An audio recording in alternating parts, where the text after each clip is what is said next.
As the pandemic enters its third year, there has been an increased focus on maintaining mental health. Local experts join us to talk about what mental health resources are available and what a person can do to help themselves and others with their mental health needs. That's coming up next on WNIN Newsmakers.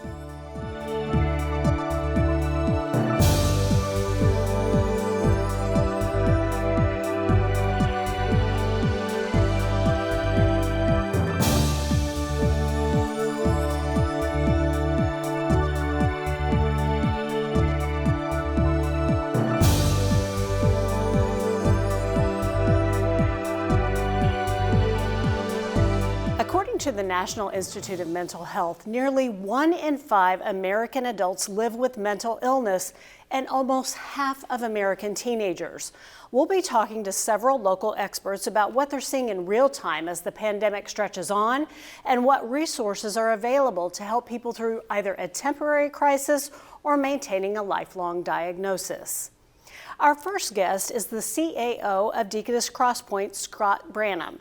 Crosspoint has both outpatient and inpatient services for people in need of mental health resources. Scott, thank you so much for joining us. Glad to be here. Very, very important topic right now, as we've seen so many high-profile suicides and mental health concerns that are in the news. So you're in the business, seeing this every day. What are some of the mental health challenges that you're seeing present in the office on a daily basis? We have seen significant increase in incidents of depression and anxiety, and substance use has also seen dramatic increase over the past few years. So when we talk about depression, let's take that for example, how can someone distinguish whether it's just kind of this normal blues, especially in the dreary wintertime with seasonal affective disorder, and when it crosses the line from just a case of the blues to an actual case of depression itself? Yeah, seasonal depression is just that. It's a seasonal affective disorder that lasts for only a few months. Depression, when it becomes something that we need to seek treatment for, is when that lasts for several weeks into several months, and it begins to interfere with daily life, losing interest in things that at one time brought you pleasure, changes in your sleep, changes in your appetite, isolation and withdrawal. Those are some key signs to look for when your depression may need some intervention. So I know that sometimes that kind of stuff is hard for us to recognize within ourselves. So what can we tell family, friends, caregivers, spouses? What are some things that they can look for, the changes that they can look for in their loved one, whereas we might not recognize it if we're going through it ourselves? Right, and I think the key point is to make that recognition and to speak about it. You're not going to make someone depressed, anxious, or suicidal by speaking those words. If they're feeling it, they're already feeling it. But to recognize when people are withdrawing and isolating, when you see those changes that we've already talked about as far as sleep and eating habits, and that loss of interest, those are times to encourage someone to reach out and seek help. So do you find that when someone approaches this subject with a loved one that they might get defensive, and how do you work through that, kind of gently helping them recognize something like this? And it does have to be a gentle approach, but it needs to be an honest and straightforward approach. And I also think that normalizing it as much as possible, approaching it as any other medical condition that somebody may be facing. We wouldn't ever tell somebody with diabetes to just pull themselves together. And the same thing with a disease such as anxiety or depression. It isn't about a weak character or just lacking the internal fortitude to straighten up and act right. It's much more than that. It is a disorder. There is such a thing that I've heard of it called toxic positivity. We want people to be optimistic and have a good outlook, but sometimes I guess that can swing the wrong way, correct? It absolutely can. Being positive is great. Yeah. It is. However, when you're going through life circumstances, whether it is situational or more biological, and you have these feelings that you can't assign why they're there, why they're present, just that be positive, have a better outlook is going to fix everything. It actually makes things worse because you realize that I'm not able to do that. Is everybody else able to do that? Because I can't. And it does go back to feel like that there is some kind of personal shortcoming in me and not a treatable diagnosis. Right. Okay. So if someone feels like, if they start to recognize that they're having some mental health challenges and they might need some assistance, where do they even begin? There are a number of resources in our community. I'll speak about Crosspoint, what we have available. Monday through Friday between 8 a.m. and 7 p.m. at our inpatient location is where our assessment team is located. And individuals can come in there for a free assessment to help them determine what is the appropriate level of care. Is it serious enough that an inpatient stay might be necessary?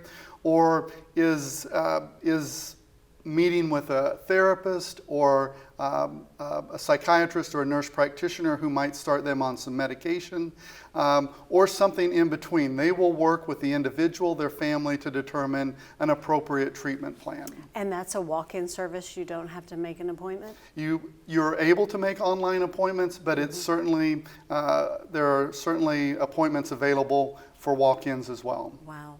And we've also seen the rise in telehealth with all of with COVID and everyone on video conferencing. How is telehealth kind of working now? And is that a viable option for some patients or no?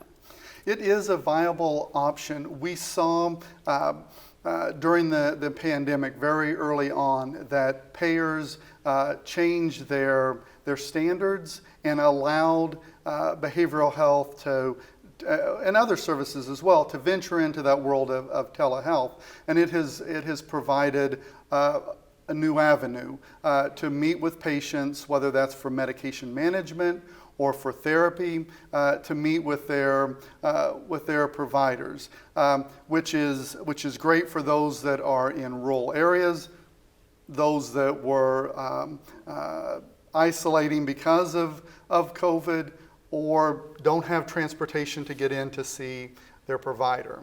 Okay. Well, thank you so much, Scott, for all of your information with Deaconess Crosspoint. We really appreciate your time. Thank you very much.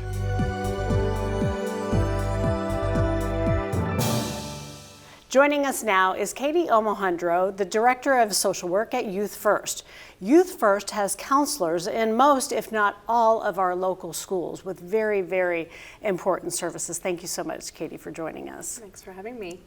Well, I know that mental health has been a big issue for our children and for adults really for quite some time now, but COVID has kind of pushed that over the edge in some ways. What are you seeing in that realm? Absolutely. So our social workers in schools, they're seeing some changes in mood, changes in behavior, and of course, changes academically. You know, when you think pre-COVID, where we were, and then at the start of COVID, we were just trying to put all the pieces of the puzzle together and figure out, okay, how do we live our day-to-day lives with COVID? So we had a lot of the online schooling, and that delayed a lot for our students. Social interactions look very different. So there was almost a pause on a lot of the learning that happens in face-to-face school settings that we're trying to catch up on now. So what are some of the challenges that you're seeing students present with? We talk a little bit about isolation, but in kids, it can really be pretty nuanced, can it? Yeah, I mean, like I said, those changes, they could be very simple and we might not even notice it, but anytime there's a change, if it's even good or bad, if something just seems different, that's a sign that we need to dig a little bit deeper. Are there changes in grades? Are there changes in sleeping habits?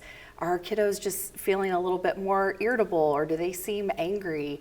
That's a really big one, especially for those littles, that you might be like, why do they seem so irritable? Like, what's going on with this? Yeah. That might be a sign that there's more behind that. So sometimes it's difficult to get into a therapist. We were already at capacity in our local healthcare systems, and this has kind of exacerbated that.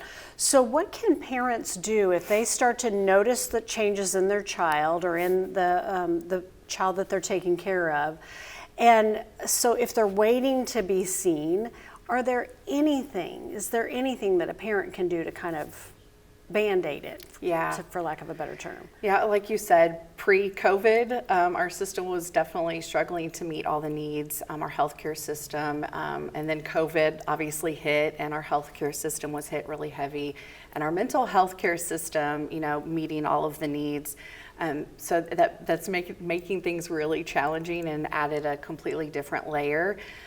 One line of defense could be working with your child's pediatrician. They're going to know your kiddo, hopefully, through seeing them throughout the years. They're going to have a basic knowledge of mental health needs to at least be able to determine, is this abnormal for their development?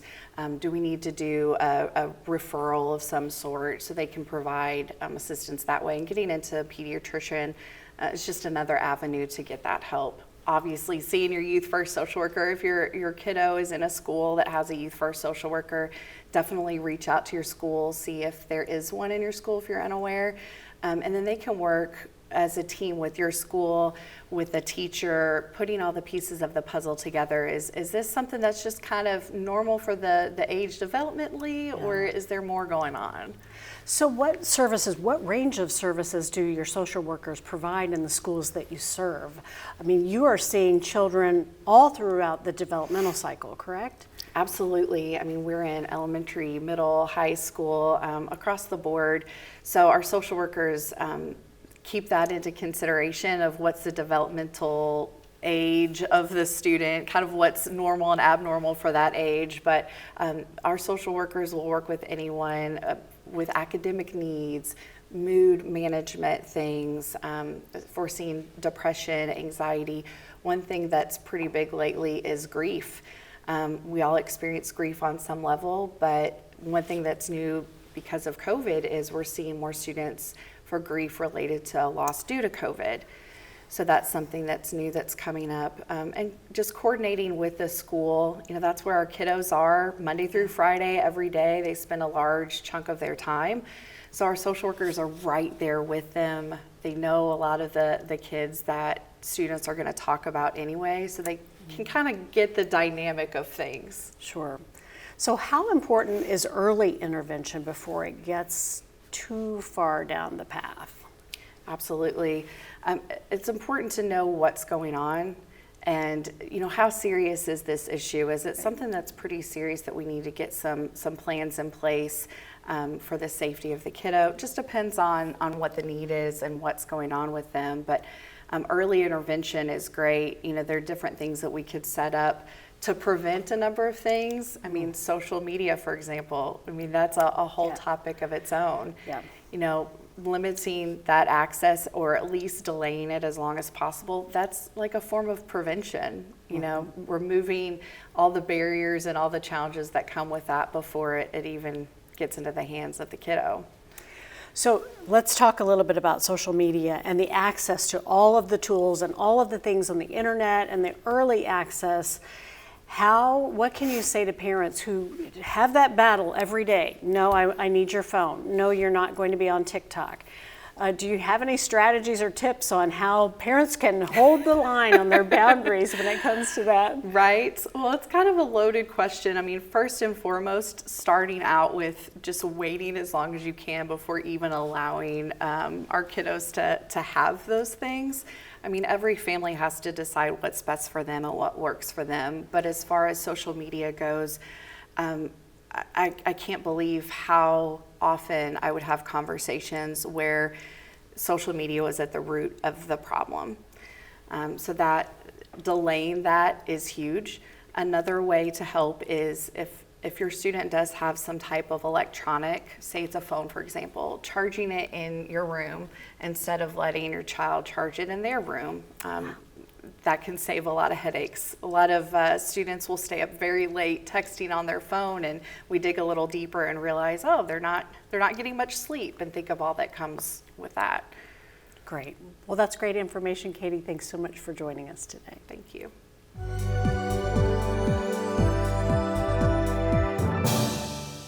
Now we're joined by Terry Gish, Crisis Service Clinical Manager for Southwestern Behavioral Healthcare Incorporated. Thanks so much for being with us today. Thanks for having me here today. So how do we recognize, we've talked about some of the signs of depression and what's blues and seasonal depression, those types of things, but how do we recognize when people have moved from depression to crisis, need help now? If it interrupts their daily life so much that they just cannot focus on anything else, then that's when they're in a state of crisis, and that's where we can step in to help. So, and when we're a spouse or when we're a family member or a loved one, is there a way for us to, we're not always with them, so is there a way for us to kind of see that this has moved beyond what's normal or what we can handle ourselves and we've got to get help? If the person seems like they're just not the same, there's a marked difference in how they present, if they're not doing the types of things that they usually do for enjoyment, if they're isolating, those types of things. Okay. So if someone has reached that point, where do they turn? What do they do? They can absolutely call our crisis line. The number is 422-1100, and that's available to anybody in the community, whether they're a Southwestern client or not. So is that 24 hours a day or? Yes, answer 24 hours a day. Great. So again, you say anybody, anyone that's in crisis. Now, can you call on behalf of someone else, or does it need to be the person in crisis themselves? We've had family members call, and we're not able to do coping techniques and grounding skills and things like that with them directly. However, we can speak with the family member to offer them resources. Okay. So I think maybe one of the fears, we talk about how we always tell the person that's in crisis to reach out, but they might not even be able to. They're so enmeshed in their challenge. And one fear that they might have might be like, what is going to happen to me if I call this line? I have no idea what I'm getting myself into. So could you walk us through the process of if someone calls this line, what they're going to experience? Okay. The phone, as you mentioned, is answered 24 hours a day. So if they make a phone call, then a staff member will answer the phone. A staff member trained specifically for this. And then multiple things can happen at that time. What we do with a lot of folks is we will review DBT skills with them, coping techniques, get them grounded, help them to focus, to get their mind off of the anxiety. There's different skills that we can practice with them. The other thing with that is we want to get them to a point where they're comfortable, but then that's not where it ends. We also give them the option, hey, would you like somebody to call you tomorrow? We'd like to follow up with you to make sure that you're still doing well. So that's one of the things that we can do. Also, if somebody has concerns, if a family member has concerns about someone and thinking maybe the person needs to be assessed at the hospital, we can assist with that, connecting them with the hospital, explaining to them how the process works. But we want to try to meet the person where they're at and do whatever we need to do to effectively address the crisis at the point. We want to try to catch it before it escalates, because obviously we would like to help somebody before it reaches the point where they would need to be hospitalized. So you, beyond crisis services, you have other therapeutic services as well, correct? Right. Tell us a little bit about those. So beginning in March, we're going to be opening our crisis stabilization unit, and we're very, very excited about that. So we're partnering with the Evansville Police Department and the hospitals, and we have staff who will be able to correspond with those organizations. So let's say a police officer interacts with somebody out in the community. They appear to be in crisis, but they don't need to be arrested, and the officer doesn't feel like they need to be hospitalized. The officer isn't sure what to do. Then we can send 2 of our staff out to correspond on the scene with the police officer to do an assessment. At that point, multiple things can happen. Maybe we review those coping techniques with the person on site, and they start to feel better. They say, great, hey, we're gonna have somebody follow up with you tomorrow. Or it may get to the point where the person would benefit from being assessed at the hospital. We can make that recommendation to the officer. If it's a housing situation, we have partnerships with the local shelters, we could transport them to get them there. Just a wide variety of things. It's just whatever the person needs. Similar with the hospital. Let's say somebody presents at the hospital, the care team or whoever is assessing them does an assessment. They say, this person doesn't need to be hospitalized, but I'm not sure what the next step is for them. They can contact us, we go out, we do the same kind of assessment. Wow. So if someone calls the crisis line, you do that immediate intervention. Yes. You offer for someone to give a call the next day to check in with them. Is there anything that you do beyond that, or do you get them referred into other services that either you or other places so they can have that continued contact to kind of work through the issue? We get them referred to whatever services they need. If that's Southwestern, that's great. We can get them a same-day appointment for an assessment with Southwestern. But whatever the service is, we want to link them to that service and follow up with them until they get hooked up with that service. So that's regardless of whether they're a Southwestern client or not. It's covered by our grant, so it is at no cost to the person to get them linked up to whatever it is they need. And how important is suicide prevention now with some of the high profile and mental health challenges? What would you say to family members and friends in terms of helping people in crisis and just reaching out and making sure that they stay connected? Making sure that they stay connected, look for the kind of warning signs that we talked about before, and if you have any questions, call us because we would be glad to help. Can we hear that number one more time if you're in crisis? Area code 812-422-1100. Thanks so much, Terry. We appreciate it. Thank you very much. Appreciate it.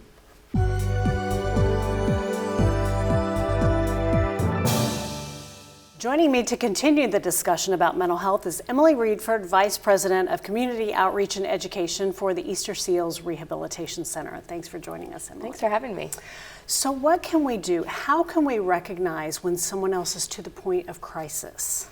Yeah, I think what we can do is really notice their behavior. Are they withdrawing from others? Are they finding joy in what they used to find joy in? Have they been using substances? And if they've been making plans to enact a suicide plan, are they acquiring a gun? Are they saving pills and stockpiling pills? And those questions you can just outright ask someone.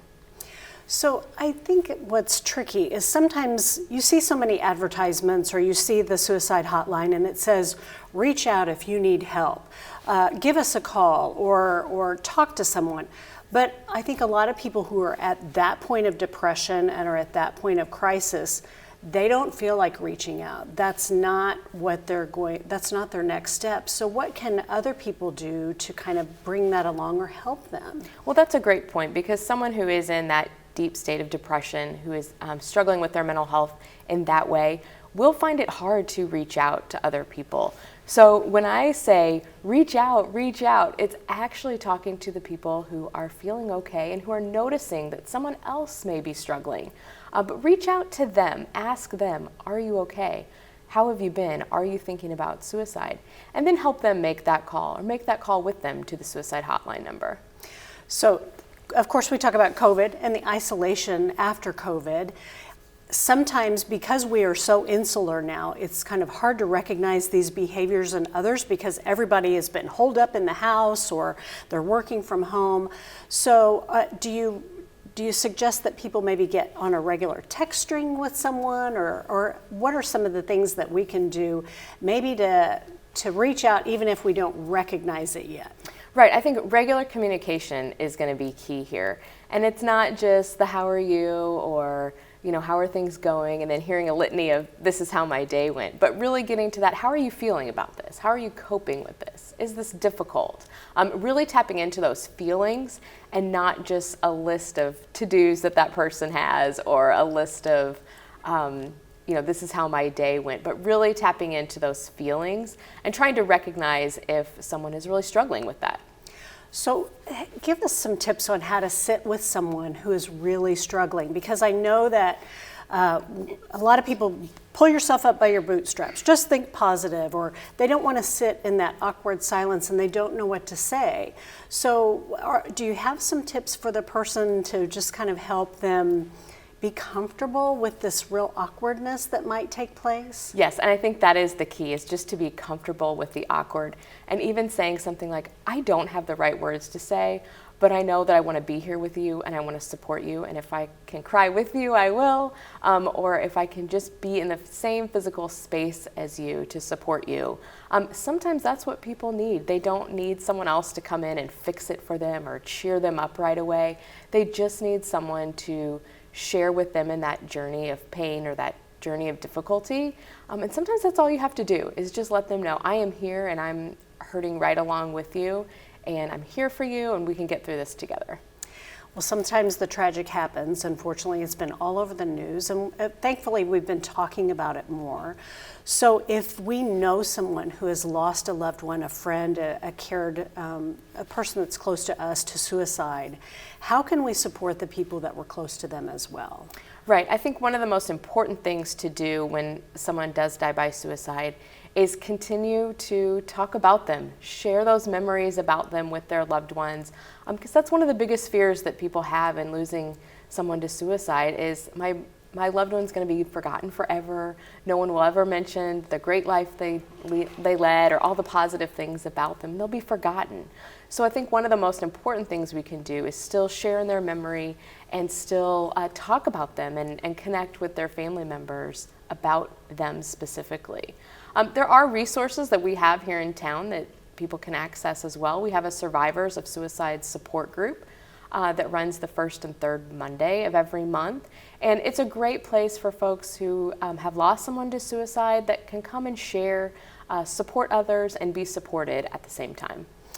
So we talk about how we can support others, but if you've lost someone to suicide, there's many times a lot of guilt, there's a lot of questions, there's a lot of things that they're processing. So if you're speaking to someone, if someone's watching who's lost someone to suicide, how can they take care of themselves as they process through all the grief? Sure. So I think an important part of that process is going to be talking to someone who understands it. So enrolling in therapy, getting formal therapy with a therapist to help you kind of process those stages of grief. But also with that is doing things like the support group. Hearing from others who have gone through that journey before, that lets that person know that it is dark now, it feels difficult right now, but things can change and things can get different, and you won't lose your loved one's memory just because time has passed. It'll just be different. But really that sharing of support is so crucial for people, especially early on, but really as they continue through their grief journey. So if someone is looking for the Suicide Survivors Grief Support Group, how can they find it? Yeah, they can get in touch with us at Easter Seals at 812-426-2640. We'll be happy to help them navigate the logistics of that group. We're back to being in person now, so everyone's excited about that. But you can check us out. We have a Suicide Prevention Coalition Facebook page, and we share information there. And we also have a HOPE team here in town that we do suicide postvention. So after a suicide death happens, our team is available to reach out to those new survivors and connect with them instantly and let them know that this is a grief and a death unlike any other, but there are people in town ready and willing and able to be here to support you. Very tough topic, but thank you so much for what you do and all the support and resources that you provide, and thanks for being with us. Absolutely, thank you.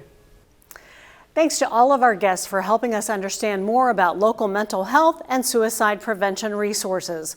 We'll be taking a few weeks off, but we'll return mid-March. Thanks for watching WNIN Newsmakers.